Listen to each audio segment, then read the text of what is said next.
যারা আমাকে দেখছেন তাদের সবাইকে আন্তরিক শুভেচ্ছা অভিনন্দন। আমি Khalesa Akter Iti, Telpara little genius school and college.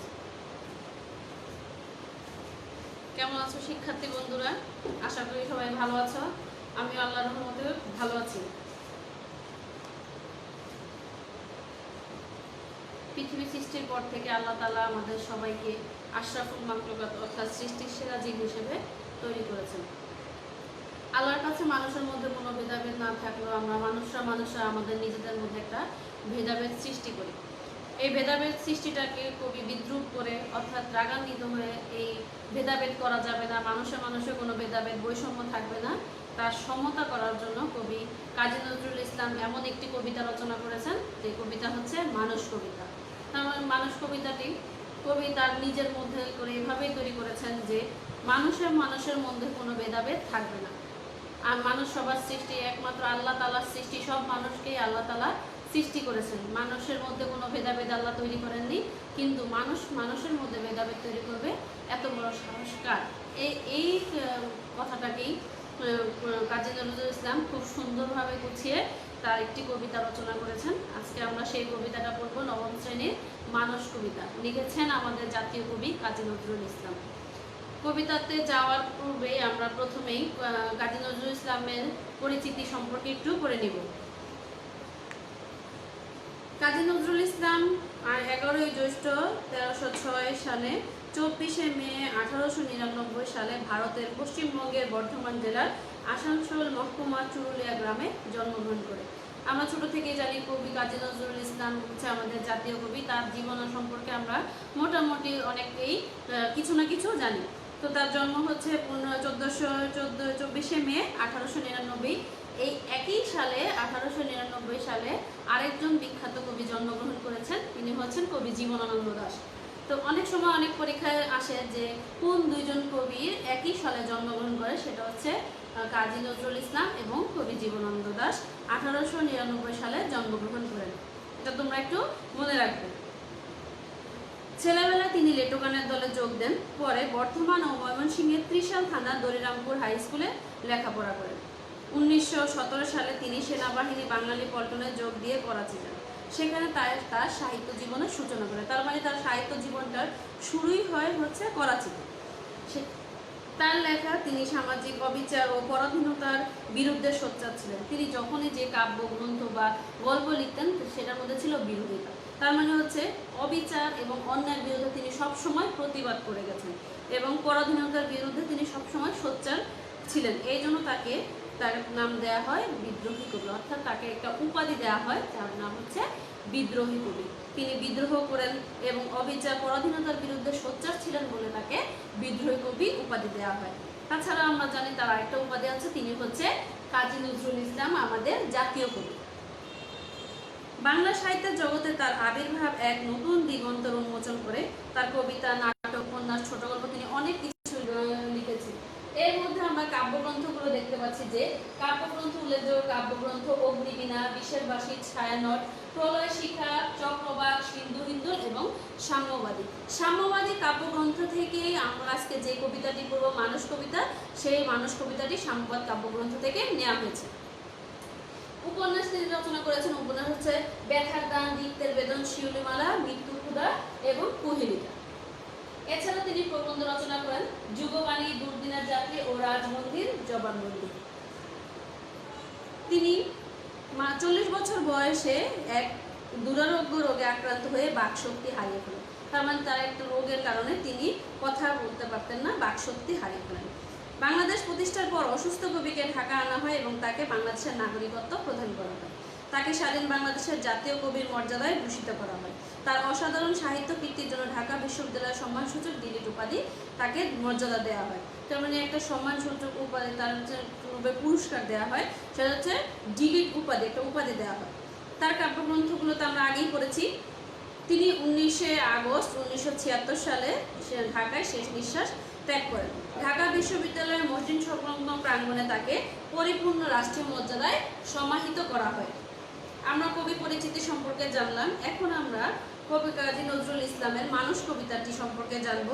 এই মানুষ কবিতাটি মূলত এখানে কবি যে মানুষের সমতার কথা বলেছেন, করেছেন। তার মানে মানুষের চেয়ে বড় কিছুই হতে পারে না পৃথিবীতে, সেই কথাটাই কবি আমাদেরকে বুঝিয়েছেন।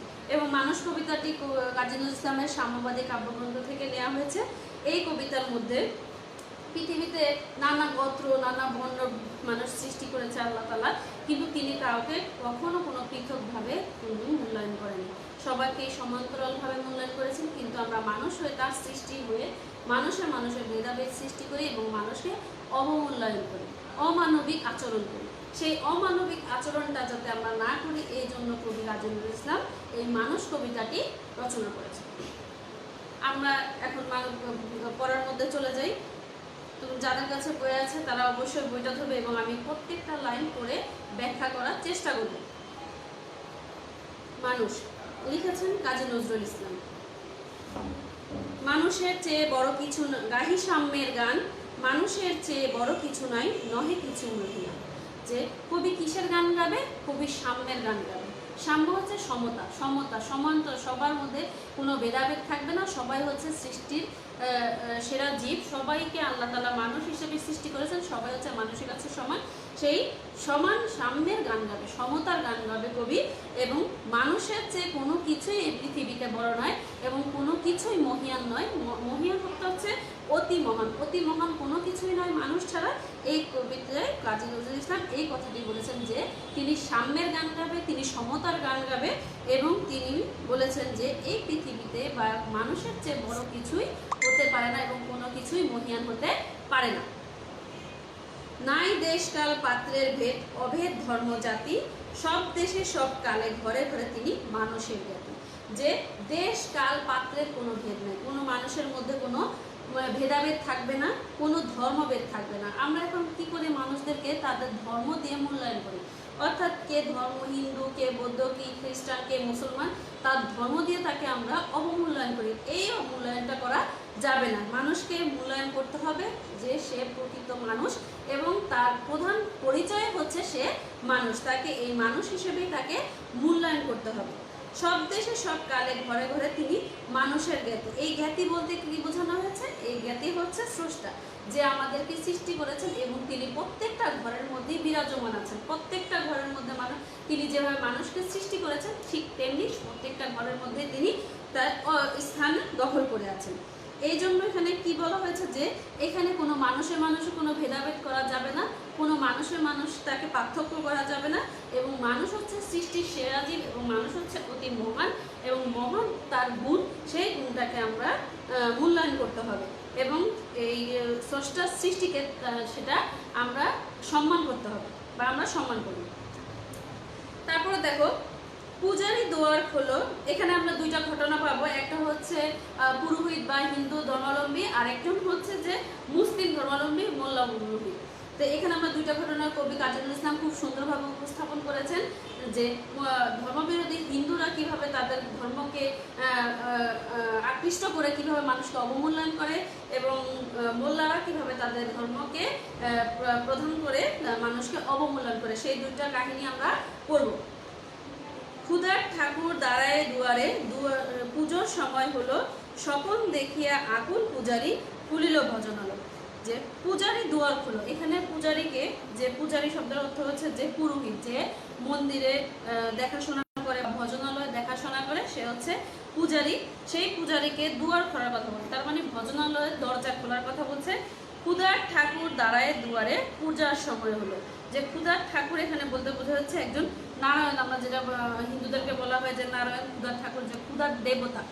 যে আমরা মনে জানি যে অনেক ভিক্ষুক বা অনেক ক্ষুধার্ত ব্যক্তিকে যদি আমরা কোনো অন্ন দেই বা কীভাবে যদি কোনোভাবে সাহায্য করি, তাহলে সেটা হচ্ছে কি আল্লাহকে পাওয়ার সমতুল্য মনে হয়। এই জন্য এখানে ক্ষুধার্ত ব্যক্তিকে অর্থাৎ ভিক্ষুকে ক্ষুধার ঠাকুর বলে মূল্যায়ন করা হয়েছে।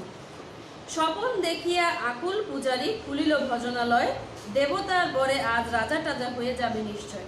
যে যখন কি করলো, যে পূজারী সে আসলো, এসে দেখলো কি দুয়ার খুললো এবং সে স্বপ্ন দেখলো, যে চিন্তা করছে যে এখন যেহেতু দরজার সামনে একজন পূজারী আছে, তাকে স্বপ্ন দেখে খুলে যে সে যেহেতু ঠাকুর, সে ঠাকুর কি করবে, যে তাকে কোনো অর্থ সম্পদ বা এমন কিছু দিবে যে সে একজন রাজা হয়ে যাবে, যে অল্প সময়ের জন্য দেবতার বরে অর্থাৎ দেবতার আশীর্বাদে সে রাজা হয়ে যাবে। দরজা খুলে কি দেখলো? জীর্ণ বস্ত্র শীর্ণ গাত্র ক্ষুদায় কণ্ঠ ক্ষীণ ডাকিল পান্থ দ্বার খোলো বাবা খাইনি তো 7 দিন। যে জীর্ণ বস্ত্র, জীর্ণ শব্দের অর্থ হচ্ছে ছেঁড়া, ছেঁড়া কাপড়, এবং শীর্ণ পাত্র, শীর্ণ গাত্র হচ্ছে শুকনো শরীর। যেহেতু সে খেতে পারে না অনেকদিন ধরে, সেই জন্য তার শরীরটা একদম শুকিয়ে গেছে এবং তার জামা কাপড়টা হচ্ছে কি খুব ছেঁড়া। ক্ষুদায় কণ্ঠ ক্ষীণ, তার মানে সে যেহেতু খেতে পারেনি এই জন্য তার কণ্ঠটা কি ক্ষীণ, একদম শুকনো হয়ে গেছে, কথা বের হচ্ছে না মুখ দিয়ে। যে ক্ষুদায় ক্ষীণ ডাকিল পান্থ দ্বার খোলো বাবা খাই নিতে 7 দিন। এবং পান্থ অর্থ হচ্ছে প্রতীক, যেহেতু ভিক্ষুক এখানে সে প্রতীক আসলো এবং এসে সেই ভজনালয়ের পুরোহিতকে ডাকলো যে বাবা দরজাটা খোলো, আমি 7 দিন ধরে কিছু খাইনি। সহসা বন্ধ হলো মন্দির বুকারি ফিরিয়া চলে তিমির রাত্রি পথ জুড়ে তার ক্ষুধার মানিক জলে। যে সে পুরোহিত এসে কি করলো, তাকে এই অবস্থায় দেখে সে দরজাটা বন্ধ করে দিল এবং তাকে ফিরিয়ে দিল। এবং তখন সে ভিখারি কি করলো, ফিরে চলে গেল এবং তিমির রাত্রি পথ জুড়ে তার ক্ষুধার মানিক জলে। তিমির রাত্রি হচ্ছে অন্ধকার রাত, সে রাত্রে পথ জুড়ে জুড়ে হাঁটতে শুরু করে এবং তার পেটের মধ্যে ক্ষুধার মানিক জলে। আমরা জানি যে মানিকটা একটা উজ্জ্বল একটা জিনিস যেটা অন্ধকারে আলোকিত, ঠিক তেমনি এখানে কবি কাজী নজরুল ইসলাম যে রূপক অর্থে এখানে ক্ষুধার মানিক বলতে বোঝানো হয়েছে যে চার পেটের মধ্যে যে এত ক্ষুধা, সে 7 দিন ধরে কিছু খায়নি, এত ক্ষুধা যে এই ক্ষুধার কারণে তার পেটের মধ্যে মানিকটা জ্বলতে থাকে। ভুকারি ফুকারি কয় ওই মন্দির পূজারীর হায় দেবতা তোমার নয়। তখন ভুকারি সেই ভিক্ষুকটা যে বলছে যে ফুকারি, ফুকারি মানে হচ্ছে চিৎকার করে। যখন তাকে ফিরিয়ে দেওয়া হলো তখন সেই ভুকারি ভজনালয় থেকে বের হয়ে রাস্তা দিয়ে হাঁটতে শুরু করলো এবং সে বলল যে চিৎকার করে বলল যে এই ওই মন্দির পূজারীর হায় দেবতা তোমার নয়। তার মানে এই মন্দিরটা হচ্ছে, ভজনালয়টা হচ্ছে পূজারী, এটা তার নিজস্ব সম্পত্তি, এটা দেবতার কোনো অংশ নাই বা এটা দেবতার না। সেটা একটু রাগ করে বা বিদ্রুপ করেই বলল। মসজিদে কাল সিন্নি আছিল অঢেল গোস্ত রুটি বাঁচিয়া গিয়াছে মোল্লা সাহেব হেসে তাই কুটি কুটি। যে যে মসজিদে একটা সিন্নি ছিল, তার মানে কোনো অনুষ্ঠান বা কোনো কিছু হলে, মানুষ মারা গেলে বা কোনো কিছু ভালো কাজের জন্য বা আল্লাহ সন্তুষ্টির জন্য অনেক সময় দেখা যায় আমরা মসজিদে দান খয়রাত করি, ঠিক তেমনি সেই মসজিদে একটা সিন্নি আছিল, তার মানে খাওয়া দাওয়ার ব্যবস্থা আয়োজন করা হয়েছিল। তখন অঢেল গোস্ত রুটি, তার মানে অনেক গোস্ত এবং রুটি বেঁচে গিয়েছিল। মোল্লা সাহেব এগুলো দেখে কি করলো, সে তো যেহেতু দেখেছে অনেক খাবার বেঁচে গেছে, এই জন্য সে হেসে কুটি কুটি, তার মানে তার আনন্দটা সীমা রইল না যে এত খাবারগুলো বেঁচে রয়েছে, এখন সে এগুলো সব নিয়ে যাবে, খাবে। এমন সময় এলো মুসাফির গায়ে আজারির চিন বলে বাবা আমি বুকা ফাঁকা আছি আজ নিয়ে 7 দিন। সেই সময় সেই ভিক্ষুকটা আবার আসলো সেই মসজিদের কাছে, এসে বলল মুসাফির যে আজারির চিন, তার মানে গায়ের মধ্যে হচ্ছে রুগ্ন অবস্থা, তার মানে যেহেতু সে খেতে পারেনি, সে অসুস্থ হয়েছে, শরীরটা এমন রুগ্ন অবস্থায় যে অসুস্থ দেখা যাচ্ছে এবং সে বলছে যে বাবা আমি বুকা ফাঁকা আছি আজ নিয়ে 7 দিন, তার মানে আজ নিয়ে আমি 7 দিন ধরে কিছুই খাইনি। তখন সে মুসাফির কি বলল, তেরিয়া হইয়া হাকিল মোল্লা ভেলা হলো দেখি লেটা ভুকা আছে মর্গ বাগারে গিয়ে নামাজ পড়িস বেটা। যে এখানে একটু ধর্মকে আকৃষ্ট করে মোল্লা সাহেব একটু বিদ্রুপ করে সেই লোকটাকে, ভিক্ষুকটাকে তাড়িয়ে দিল এবং সে বলল যে তেরিয়া হাকিল, সে এসে জোরে জোরে বলল যে ভেলা হলো দেখি লেটা, তার মানে একটা বিরাট ঝামেলা, তো এই কোত্থেকে আবার আসলো, সে একটা নিজে এটা ঝামেলা মনে হচ্ছে, এটা একটা বিরাট ঝামেলা। ভুকা আছো মর বাগারে গিয়ে, ওখানে গো বাগারের মধ্যে হচ্ছে মৃত গরু যেখানে ফেলা হয়, অর্থাৎ মৃত গরু যেখানে দাফন করা হয় বা ফেলে দেওয়া হয়, সেই গো বাগারের স্থান, মৃত পশু পাখি ফেলার স্থান, সেখানে গিয়ে সেই ভিক্ষুকটাকে মরতে বললো মোল্লা সাহেব। নামাজ পড়িস বেটা, যে তুই নামাজ পড়াস না কিছু না, তুই কি তোরে কিসের খাবার দিব। তখন সে তাকে একটু বিরক্ত হয়ে বললো যে তো এটা তার একটা বিরাট ঝামেলা, তুই যা অন্য জায়গায় যে মর, নামাজ পড়স।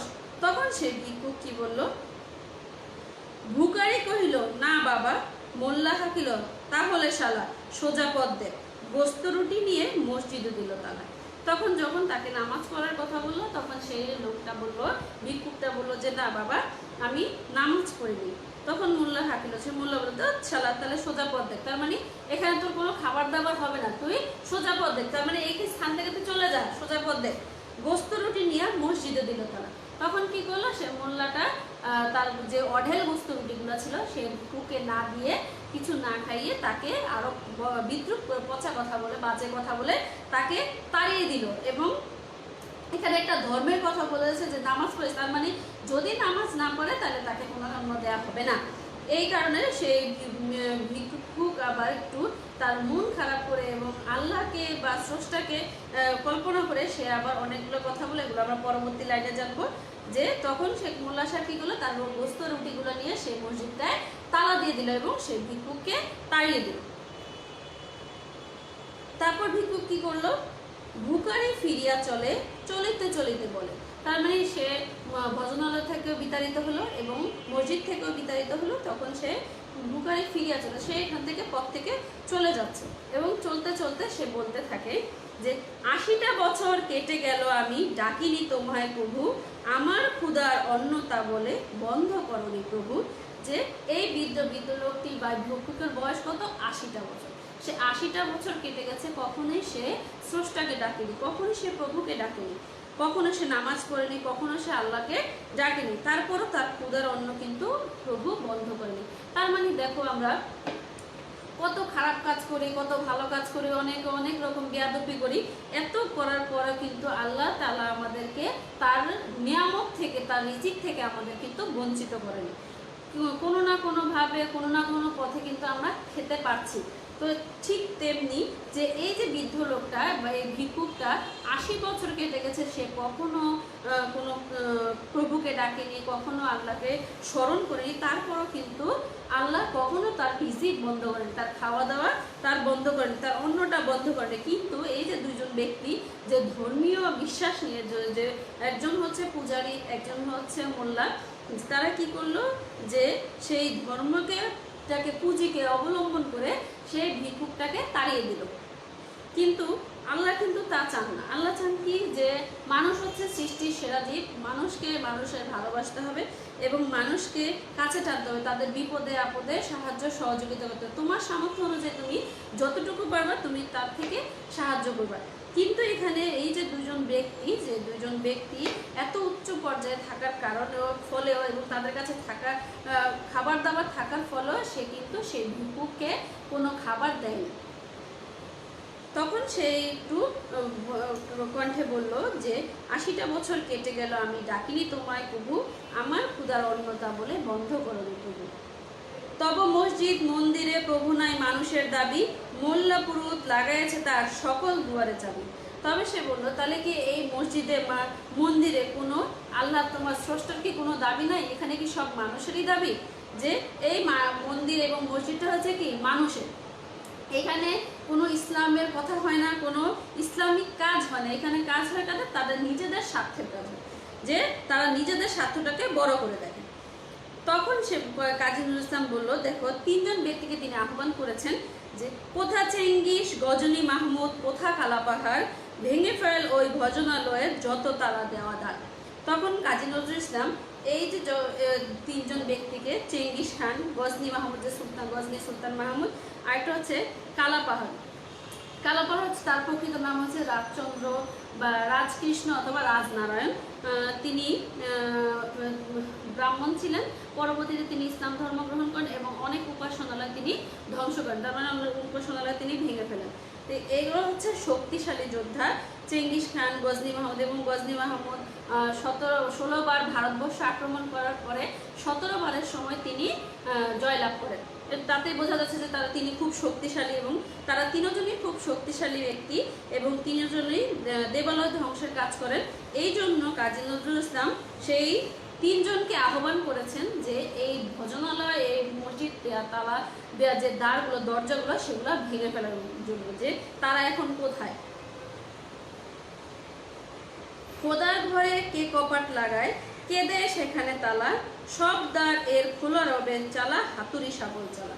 যে খোদার ঘরে কে তালা দেয়, কে কপাট লাগায়, এখানে কপাট বলতে বোঝানো হয়েছে যে দরজার খিল যেটা বলে, আমরা যেটাকে ছিটকেনি বলি, যে কার এত বড় সাহস যে আল্লাহর ঘরে বা স্রষ্টার ঘরে কে তালা লাগায়, এবং কার এত বড় সাহস যে এই খোদার ঘরে সে তালা দেয় এবং কপাট লাগায়। সব দ্বারের খোলা রবে, তার মানে সব দ্বার, সব দরজাগুলা কি আল্লাহ তাআলার উপাসনার জন্য সব দ্বারগুলা খোলা রবে। তাকে ডাকার জন্য যে কোনো মানুষ যে কোনো সময় সেই মন্দিরে বা মসজিদে প্রবেশ করতে পারবে। এটা কারো ব্যক্তি স্বার্থ বা ব্যক্তিগত সম্পত্তি নয়। তা সে তখন সে বললো যে সব দ্বারে খোলা রবে চালা হাতুড়ি শাবল চাল, তার মানে হাতুড়ি শাবল চালিয়ে এই দ্বারগুলা খোলা রাখার কথা বলেছেন। হায় রে ভজনালয় তোমার মিনারে চড়িয়া ভণ্ড গাহে স্বার্থের জয়। যে হায় রে ভজনালয়, এই যে ভজনালয় বা এই উপাসনালয় তোমার মিনারে, তোমাকে পুঁজি করে, তোমার ধর্মকে পুঁজি করে তারা কি করছে, নিজেদের স্বার্থে গান গাচ্ছে, নিজেদের আখড়া গুছাচ্ছে। তারা ইসলামকে কাজে লাগিয়ে বা ইসলামকে বা তাদের পণ্ডিত হিন্দুদের তাদের ধর্মকে অবলম্বন করে তারা কি করছে, যে নিজেদের স্বার্থটাকে তারা বড় করে দেখছে। এখানে মানুষের স্বার্থটাকে তারা বড় করে দেখছে না।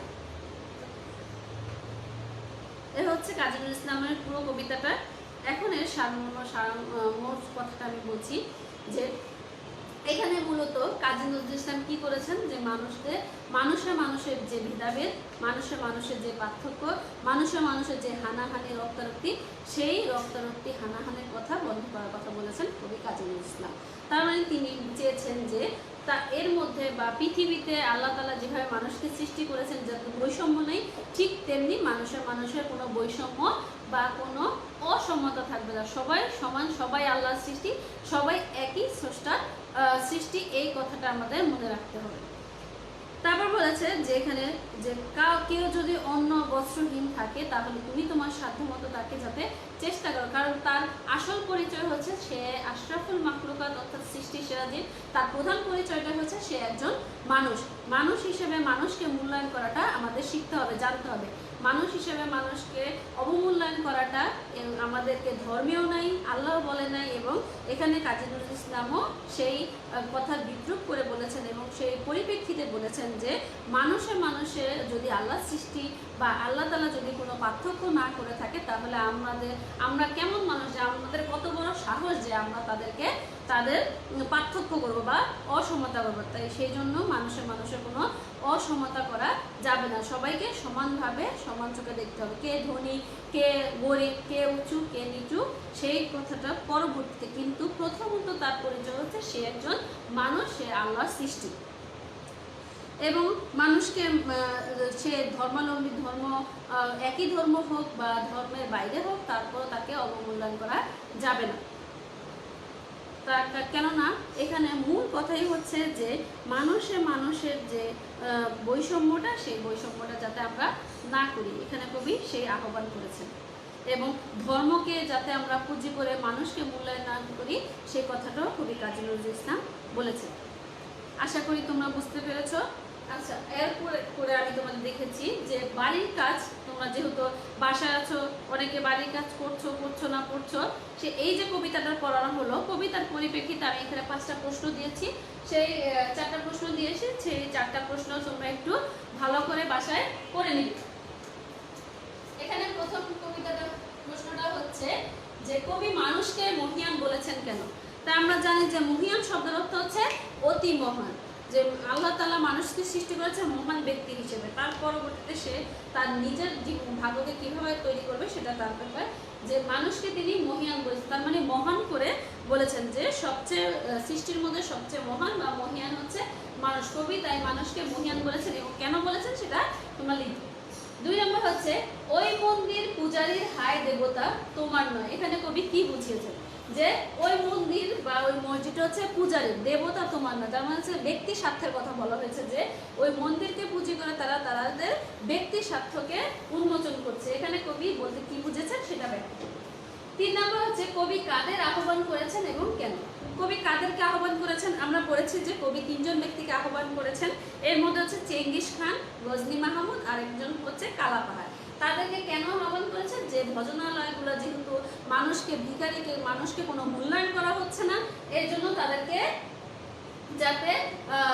তাদেরকে আহ্বান করেছেন যে সেই তালা দেওয়ার যে দ্বারগুলো, দরজাগুলো, সেগুলো যাতে তারা ভেঙে ফেলে এবং মানুষের যে বৈষম্যটা সেটা যাতে তারা দূর করে।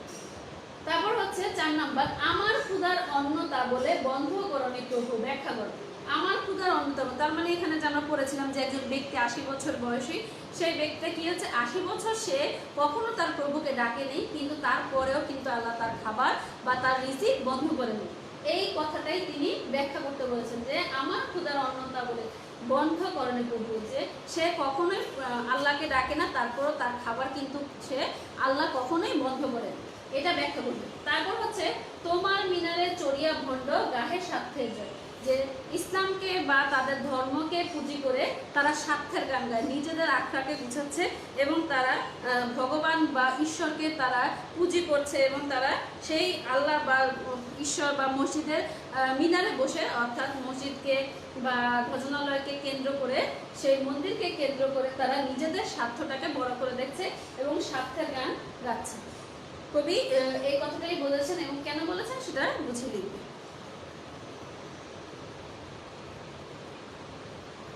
তো সবাই ভালো থাকবে, বাসায় একটু পড়াশোনা করবে, যদি কোনো সমস্যা থাকে অবশ্যই যোগাযোগ করবে, বারে বারে হ্যান্ড স্যানিটাইজার দিয়ে হাত পরিষ্কার করবে এবং করোনা ভাইরাস যাতে খুব তাড়াতাড়ি আমাদের দেশ থেকে বিদায় নেয়, আমরা যাতে খুব সুস্থ এবং সুন্দরভাবে জীবনযাপন করতে পারি, আবার একত্র হতে পারি, সেই জন্য সবাই দোয়া করবে। সবাই ভালো থাকবে এবং পরবর্তী ক্লাস দেখার আমন্ত্রণ জানিয়ে আমি আমার ক্লাস আজকে এইখানেই শেষ করছি। ভালো থাকবে। আসসালামু আলাইকুম।